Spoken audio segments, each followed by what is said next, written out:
Hello everyone, here is Karam. In this tutorial, we are gonna learn how to size air ducts in AUTOFLUID.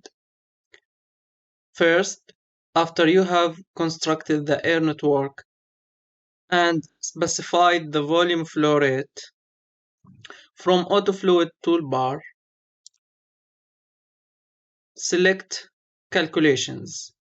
Then we have here this Calculations toolbar. Click on Air Duct Calculations worksheet and then select the duct type. We have here galvanized, plastic, etc. Specify the temperature and the relative humidity and the type of velocity according to your application. We have here quiet velocity, industrial velocity, and noisy velocity. Or if you want to specify a constrained velocity, you can select this option.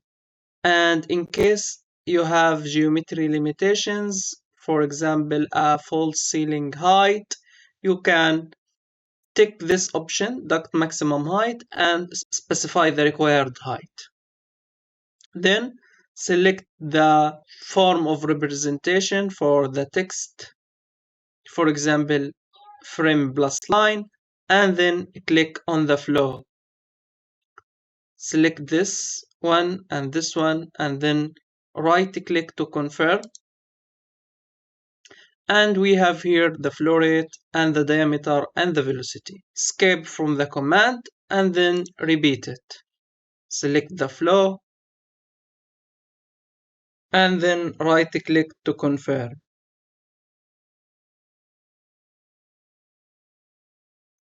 Escape the command and repeat it.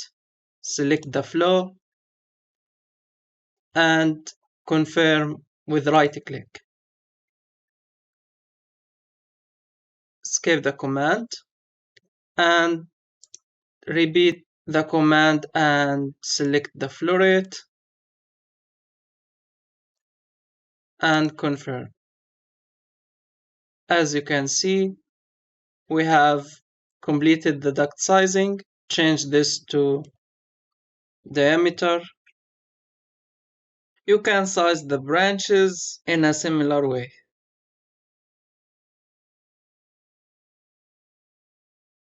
And with that, we've reached the end of our tutorial. Thanks for watching. See you soon in another one.